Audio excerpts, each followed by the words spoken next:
I don't wanna be the boy that runs in the back. I don't wanna be the kid that falls in the dark. All I really want to be is the guy that gets that girl. Welcome to the AJ Steele Show. We discuss politics, sex, money, and everything in between. And now, here's your host, an immigrant, a self-made millionaire, an American, AJ Steele. Everything I say and do, I'm just not good enough for you. I don't wanna be the boy. Welcome to another episode of the AJ Steele Show. We have a dynamite guest today. Her name is Mrinalini Kumari, and she happens to be the co-chair of Indian Voices for Trump. Now, I know it's a bit unusual for us to interview someone from India or someone who immigrated to America from India because most of our media absolutely ignores Indian Americans. So why did I do this interview? Well, it all started about a week ago when President Trump announced that he and our wonderful First Lady contracted COVID-19. I was very upset about that, and so were my wife, Mrs. Steele, and my kids. And I immediately tweeted my best wishes to them. And I went to bed because it was a little bit late at night when this happened. And by the next morning, my tweet went viral. And as always, I wanted to see who liked it so much. So naturally, there were a lot of people who follow the show, follow the AJ Steele Show, and people who follow us on Twitter. And they obviously liked it and retweeted it. But to my surprise, I found thousands upon thousands of well-wishers that came from Taiwan and Hong Kong and Israel and India, and even some well-wishers from Iran. And this outpouring of love shocked me, and it really touched my heart. I mean, we all know that President Trump is America's president. And unfortunately, we know that the media constantly tells us that everyone in the world absolutely despises him. But the deeper I dug into my Twitter responses, I realized that there are so many people on earth who are just yearning for freedom and peace. And so many of them look for President Trump to save them. There are so many oppressed people on earth who put their hopes in America and in President Trump. And in a way, he's their last hope. He's their salvation. And they all count on him to help their lives and perhaps even save their countries from tyranny and constant war. And I was really touched by all this love for our president and our first lady from the world. And to the point that I was almost overwhelmed by this. And then I started thinking to myself about all the immigrants that come to America, immigrants just like me, who actually love our country and actually appreciate our president. And for a moment there, I felt deep sadness about Americans who just hate President Trump. They just don't get how lucky they are to be living in such a free country. They don't have a clue of what people all over the world feel about this man, how he represents a new hope for peace and a beacon of freedom for the rest of the world. Now, I know many of you are getting tired of hearing about politics as usual. All you hear from the media is Trump is bad, Biden is good. Minorities love Biden, they hate Trump, white people love Trump, and they hate minorities. And that's the picture the media has cultivated for all of us for so many years. And many of us fall into that trap of believing this crap. It's just a hoax. But real life has a way of challenging and changing all of those supposed facts and norms, especially real life when it relates to President Trump. So why am I talking to an Indian immigrant to America? After all, wasn't it Joe Biden who told us that you cannot go to a 7-Eleven or a Dunkin' Donuts unless you have a slight Indian accent? So Biden feels like he can make fun of them, he can put them down, he can put them in a little box, an absolute racist box, and they'll still vote for him no matter what. He'll still get their vote. But reality might just smack him right in between those big chompers of his. For starters, there's about 4 to 7 million Indian Americans or Asian Indians living in America. And yes, let's get some of the stereotypes out of the way. Yes, some of them own your local 7-Eleven, and some of them own the motel you might be visiting on vacation. And you know what? There's nothing wrong with that. But many of these Indians, many of them happen to be doctors, nurses, computer programmers, fashion designers, and even police officers. I've personally employed many Indians in my previous career, and I found them to be some of the hardest working, most decent people I've ever had the pleasure to know. And yes, their food is absolutely incredible. I can't stay away from Indian food. And yet, for some reason, Indians are completely ignored by the mainstream media. They're not as useful to them as black people for the fake racism narrative, or the Hispanic people for their illegal immigration narrative, or even the Muslims for their anti-America, anti-Israel narrative. Most Indian Americans are not loud, they're not obnoxious, and you don't hear them complain about how horrible America is. They just find a way to live their lives, succeed, and blend in. And that is the crux of the problem for the media. They can't make hay out of them. They can't use Indian Americans for their politics of division and racism and politics of victimhood. But I want you to remember one thing, my dear listeners. There's about 2.5 million registered voters from the Indian American community. And their vote could be the difference in the 2020 election. Just like a silent tsunami. And I think that the politicians are making a huge mistake by ignoring this community. They have a huge voting power and they have huge economic power in America. They're a natural ally of the Republican Party. And ignoring them would be a huge mistake. Now, I want to get back to today's episode. It features a woman named Mrinalini Kumari. She's a famous fashion designer from India who immigrated to the United States in the 1980s. And she happens to be friends with Kimberly Guilfoyle and Donald Trump Jr., and she also happens to be the co-chair of Indian Voices for Trump. And by the way, I want you to forget your perception of an Indian woman as being shy and demure and quiet. This lady is anything but that. I hope you stick around and hear how she met President Trump and her thoughts about India, Indian Americans, and voting for the president. You might not agree with everything that she has to say, but trust me, you will enjoy this fascinating interview coming right up after this break. This is the AJ Steele Show.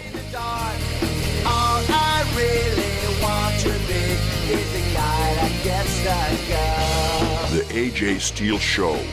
Think of your loudmouth best friend, hated by all the wives, because he tells it just like it is. Finally see your love belongs to me. Mrinalini Kumari, welcome to the AJ Steele Show. Thank you for having me, AJ Steele. So, many Americans know very little about India and about Indian Americans. I would love to know how you and your family ended up living here in America. I came here in the late 80s. I really came here for a vacation when I was in college in New Delhi. And while I was here, I met somebody, got engaged, and got married. And after that, I was married for 11 years, and then I just stayed on. What's there not to like about this place? But I do love India a lot, too. I go there a lot because of my business. I go there like 6 or 7 times a year. And there to visit my parents, too, a lot, who have passed away. I'm sorry about that. Was it difficult for you to fit in? American culture is very different from the culture of India. Did you feel welcome? Absolutely welcome. Absolutely. I've never experienced racism, or when people talk about racism, I'm like, huh? What? What are you doing? I mean, you work hard, you do well, you play by the rules. I don't really think there's that much racism to be nervous about, seriously. Oh, I agree with you. I'm an immigrant myself, and, I have a little color to me, and I've never felt racism. I was accepted here with open arms. Now, I have so many questions about India, and let me start asking you some of them if you don't mind. India is a huge, huge, diverse country of almost 1.3 billion people. I know they're mostly Hindus, but there's also a Sikh minority, and there's a large Muslim community as well. And I've traveled all over the world. I spoke to a lot of people in my travels. And many countries, the population, they just seem to hate America, and they hate Americans. In your experience, what does the average Indian think about America? They love America. Interesting. So they don't have that anger that you feel in other countries, huh? No, they absolutely don't. They would love to be here. Who wouldn't, right? A lot of people who pretend they wouldn't want to, even they want to be here too. And then when they get here, they still attack us, right? I can't even imagine it. It's like, then get out and leave. Like, it's not that difficult. Mrinalini, you're so right about this. I know so many people who scratched and clawed all their lives to come here to America, and then they come here and they make it really big and they succeed, And all they do is talk bad about this country. I just don't get it. Succeed, they get paid for being over here, and they still complain and trash this country. I just get amazed. I think it's absolutely mind-blowing. Now, getting back on track, I want to ask some more questions about India. I know you have this great prime minister. His name is Narendra Modi, and he's a true friend of America, and in particular of President Donald Trump. Why are these two countries on such a friendly trajectory? Look where Mr. Modi came from. He used to be a person who gave tea, like a tea delivery person in his party, and he worked his way up to the ranks. So he's kind of like an outsider, despite being an insider. So, and how he was able to unite the party behind him, nobody thought he'd be where he is today. And it's just that idea of having courage and having guts and standing for what you believe in, and a no-nonsense approach like President Trump does. I've heard that Modi is a real straight shooter, and he shares a lot of common interests and views with President Trump. As a matter of fact, I hear he really doesn't like communist China, and he views the Chinese as an enemy. I think everybody thinks they're enemies except Mr. Biden. Well, he gets a lot of money from them, doesn't he? So he may not remember that, so let's give him that one. You're nice today. You're nice and chippy, huh? I always am. I like that. And I know he also, he's an enemy of radical Islam, Mr. Modi. And I also read that he's a good friend to the Jewish state of Israel. In some ways, it seems to me like our countries have similar enemies and similar friends, right? Yes, they do. But I'm not going to say he's not an enemy to Islam, which is neither is America and neither is President Trump. It's just how they portray the situation to be. So they're enemies to terrorism and people who destroy those countries. They don't generally hate all of Islam. Nobody does. Well, I think I made the distinction when I said radical Islam. Yes. It sure seems like we have a lot of common interests and values, and I know that India is the largest democracy in the world. I've never had the pleasure of visiting, but maybe one of these days I'll fly out there to check out Mumbai. Or is it Bombay? I don't know. What do you call it? It was called Bombay before, but then it's called Mumbai now. And it's kind of similar to this whole statue taking down thing, because the Britishers were there and they called these places by these names. So when this whole Hindu thing came about, they changed their names, but they did leave the statues behind, though, thank God. They didn't take Gandhi down, did they? Or old British statues down, I guess. They didn't. I mean, India it's a very secular country. It believes in the equality of all religions. And Hindus are by and large peace-loving people. It's a religion that's peace-loving. We tend to love, not hate. And that's what gets us through, despite so much poverty being there. And India is a tough country to live in, but generally, by and large, people are happy. Interesting. And, we could get into the social situation, and maybe that's for another day. But I want to talk a little bit about Indians like you who came to America. It seems like the mainstream media here in America has two favorite minorities. Actually, more than two, but they have a few favorites. They love to talk about black people, and they love to talk about Hispanic people as victims. They always forget about the very successful black and Hispanic people that live in our country. And then they also talk about another kind of minority. They always talk about the Asians, and specifically about Chinese, Koreans, Filipinos. But we very seldom do we hear about immigrants from India. It's very subtle. Right? We just take over all your companies, from Google to Microsoft to IBM to MasterCard, but we just do it so subtly that you're like, oh my God, they're such nice people. Are you sure you want to tell me about this? What can we say? I don't think this is the right forum for your world domination plans, but nice try, though.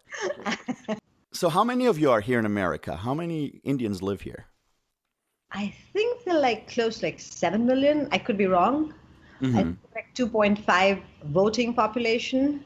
And in general, would you say most Indians that move to America are Hindu or Sikh? What is the breakdown, in your opinion?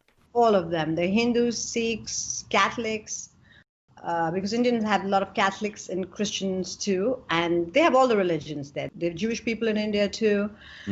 So all Muslims, they've all come here. I've read a lot of books about India in the past. I'm very interested in that country. It's a wonderful country. And it's one of the few countries in the world that never had discrimination towards any other religion. I'm not glossing over the sectarian violence and the class system that they have in India, and that's probably a whole topic for another show. But in general, the Hindus are very open-minded towards other people. You don't bother them, they don't bother you. Exactly. So in a past life, I've had many Indian employees, and I also know a lot of Indian police officers and computer programmers and doctors out here in California where I live. That unlike Biden, who just thinks they're for 7-Eleven and for call centers. Well, I know some of those too, by the way, and there's nothing wrong with that, right? But remember, he's made that comment about like the 7-Eleven or the Dunkin' Donuts and about the Indian accent in the call centers. I totally remember that. It was very unfunny, and it was just in poor taste. He probably thinks Google is a call center because the CEO of Google is Indian. That's right. That's right. Now, he's not a guy I like too much, so let's not talk about him too much. What do you think?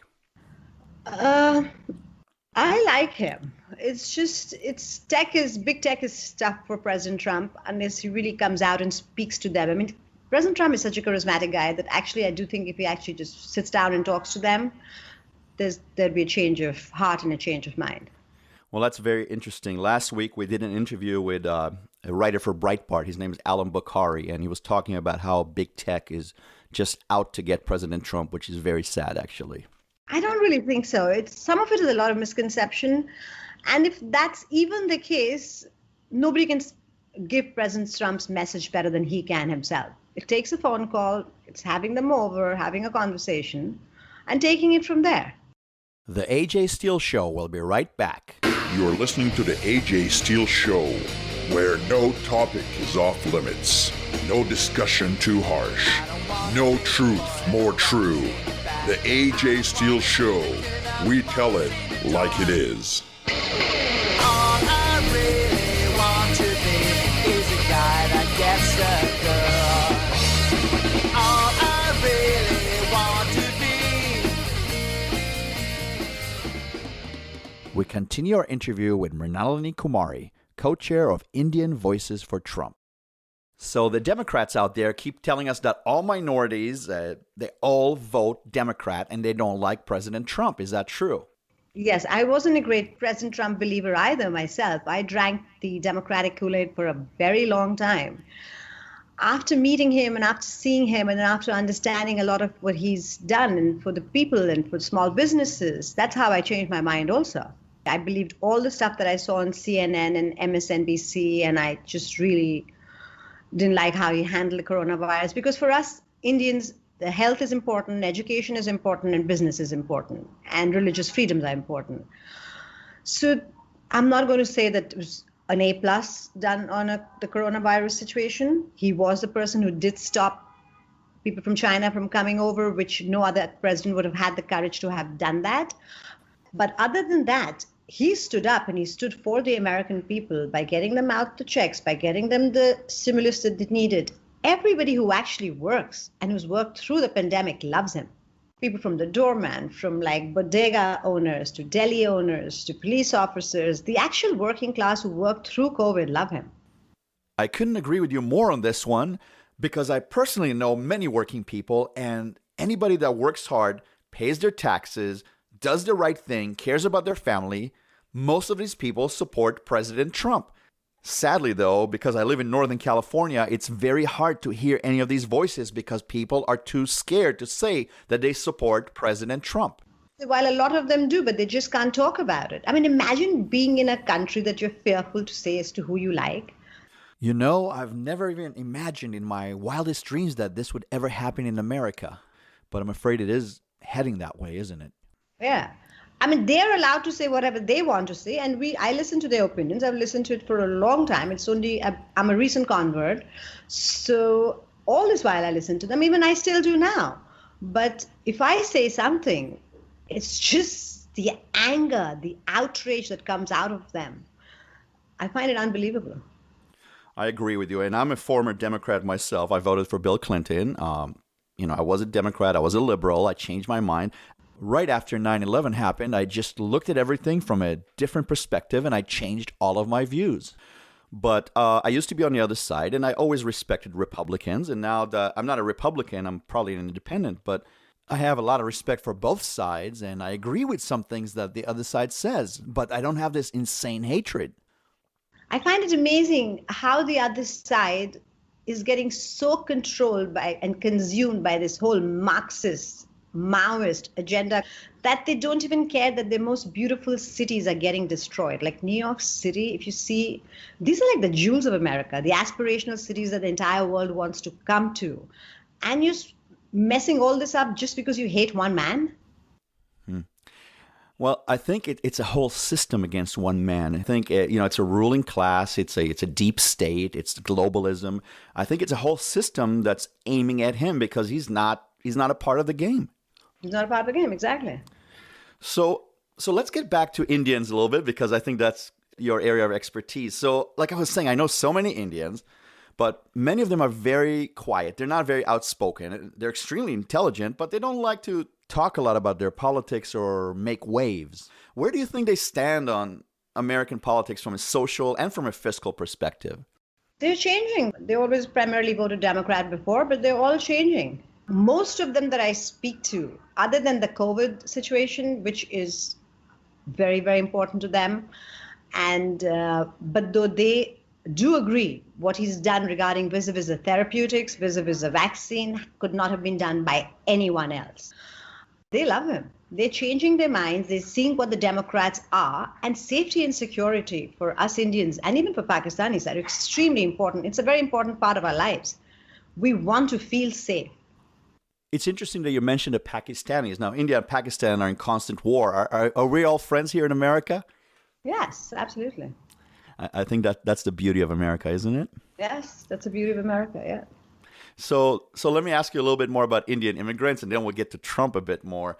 You guys, not you necessarily, but a lot of immigrants that I've known from India are very traditional. Do you feel they adapted into the melting pot, or do they stand outside of that? They adapted to the melting pot while still maintaining their own traditions and own identities. Most of them are religious. They go to their temples, they pray. A lot of them pray every day. They believe in God. They don't understand this whole concept about separating church from state or even for school. I mean, so you believe in what you believe in and you pray. And this, I think, like having faith is extremely important. But it doesn't take away from their Americanism. No, it doesn't take away from the Americanism.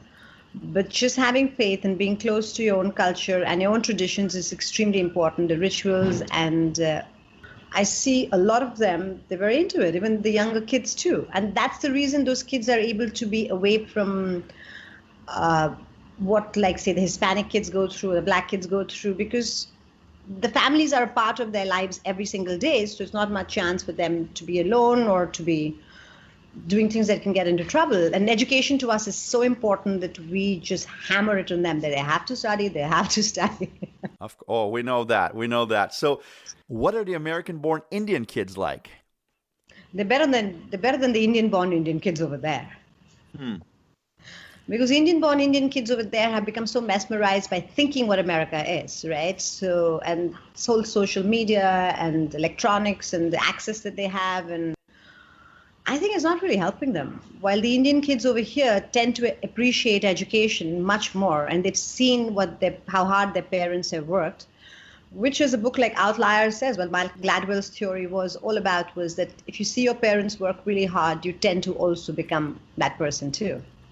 I think that's fascinating, and it's absolutely true. And again, I know a lot of Indian people, and many of them are very hardworking and very respectful. Just a nice, I think they bring a lot to America, and I appreciate that. I'd like to pivot a little bit to President Trump and to you. How did you become so active politically? How did you become such a prominent voice for President Trump? I don't know if I'm a prominent voice for President Trump, but thank you for saying that, AJ. But I've been friends with Kimberly for a long time and with Don. And then when she asked me to be a part of this thing for Coalition for Indians, of course, I was apprehensive. Like my son said, Mom, don't do it. I will have no friends in school. Well, now that it's COVID, you're not really going to school, so I guess it's okay for now. More and more that I saw what he stood for and what he did and how he helped the people. And I saw his policies, and he stood with India. In China, decided to attack India. Mike Pompeo did stand up with India. And then his trip to India and how much his connection with Prime Minister Modi. And he's probably the only president who's done so much and stood with India than anybody else has. Everybody else has just been like talk, like Obama getting there and well, let's sit down and see this Republican parade and come right back. But that was about it. What did he really ever do? Well, he made some great speeches. I'll give him that. That's great. Yeah, he's a great talker. You can't take that away from him. No. So I hear you're friends with Kimberly Guilfoyle, and I hope you know that she's from San Francisco, which is my hometown, and you know Don Jr., and you wrote this great article, or an essay, I guess you could call it, of why Donald Trump matters to Indian Americans, and then you get an invite to the Rose Garden, and on top of it, you get to meet President Trump. What was it like? No, not the famous, infamous Rose Garden incident. I wasn't there. Oh, so you're still healthy, huh? Yes, not that having COVID is not healthy, but I don't have that. Hey, you know what? I'm interviewing you right now, and I'm looking at you, and you're a very lovely lady, but you should be wearing a mask when you talk to me on Zoom. Yeah, right? Yes, I met him, and he's extremely charming, fascinating, charismatic. He's like a self-deprecating, funny New York person. He's got a very self-deprecating humor. I think he's just so charismatic that one just has to see him and you just virtually melt. That's what it is. They used to say that about Bill Clinton, but he had different tactics from what I hear. In the end, the president of the United States has to have charisma. Obama had it, so did Bill Clinton, so does President Trump. I don't see that in Biden, so I'm not quite sure. Well, he has a great smile with those big teeth, doesn't he? Oh, he looks like that. Jim Carrey did such a great job on that. Did you see him on SNL? I haven't watched SNL in years. I can't put up with her stuff. Part with Jim Carrey was Biden. It was incredible. Interesting. Maybe I'll check out the reruns on YouTube. Yeah, like this week, like last Saturday. And then Maya Rudolph, I think that's her name, she did Kamala Harris. Hysterical. So since you brought up dear Kamala Harris, she's also from the Bay Area here where I live. She's well known. She did a lot of hard work to become who she is. So I have a question about her. I don't know if you know this, and many people don't know it because the whole media says, "Oh, she's African American. She's African American," but she has an Indian mom. I think everybody knows it by now. She's like left no stones unturned to make sure everybody knows it now. While she was doing the presidential election, nobody knew it, and she was running for the primaries. But now everybody knows it. She's smart. She knows she knows big tech is in the Bay Area and in California, and she knows how important big tech is. So CEOs are Indians, or at least the second or third in command are Indians. So she's like pandering to them, basically. I wonder how many times she's ever wished India a happy Independence Day before this year. I wonder how many times she's actually talked about her mother with so much, I'm Indian, this whole thing. I mean, people in India don't really like her. I don't think people in America like her either. She's black when that fits the bill, and then all of a sudden she's Indian now. No, she stood actually against India. She made the Modi government out to be like this big human rights violation machine who was going into Kashmir. Well, they were just trying to assimilate Kashmir from an outside status in Article 370, while she didn't say anything about Pakistan or China. Like, seriously? Well, many people think that Kamala and the whole Democratic Party is in the pocket of China. And as far as Pakistan, we all know that the left and the Democratic Party in particular, they're absolutely in love with Islam. And that's to the detriment of all other religions. So there's no big mystery there. In your opinion, do you think that Kamala Harris resonates with Indian Americans? She is, yeah, with the big tech, I think, yes. Because I think somebody from the Trump campaign also has to go out more and talk about this whole situation, about her actual past and because in the end, Biden is going to be there for how long? 6 months, a year? Eventually, she's the person who's going to be running the thing, while she could be changing his diapers or could not be changing his diapers, not very sure. But the point being that this could be a problematic situation. And she's not trustworthy. So I have less of a problem with Vice President Biden than I have with her. I kind of agree with you. Unfortunately, there's not much of the old Joe Biden remaining. He's just a figurehead at this point. And I don't think there's a lot of Biden left in Joe Biden anymore. We'll be right back with our last segment.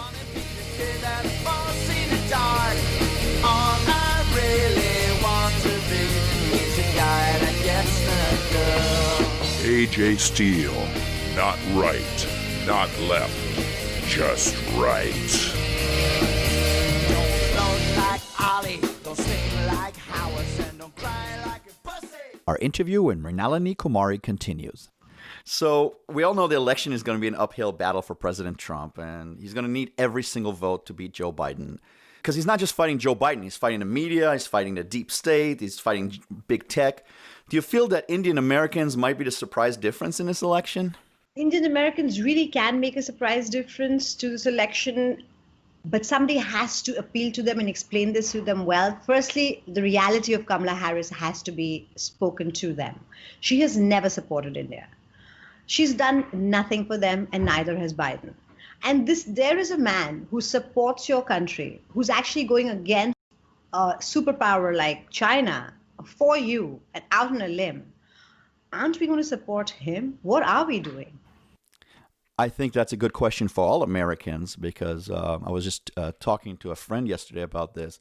If you look at the totality of what President Trump did, it's all been for America. And it's not just for the rich people. It's actually been for the middle class. And a lot of Americans just don't seem to get that. How they don't get it? Because when I speak to my doorman or people who actually they love him. I have not met one single person. I mean, if they say he's only for the rich people, why do they like him? I don't quite get it. I agree. Well, I hope you're right. I hope that Americans, and I really hope Indian American citizens especially, will exercise their right to vote for President Trump. Do you have any last words for the audience of the AJ Steele Show? And believe it or not, there's people listening to us all over America and even all over the world, including in India. Please go and vote. Not for Biden, but for our wonderful president. I love it. Listen, this interview went by so fast, and it's been such a great pleasure talking to you. I hope we can do this again in the future. Absolutely. Thank you, AJ. All I really want to be is a guy that gets a girl. All I really want to be. All I really want to be is a guy that gets a girl.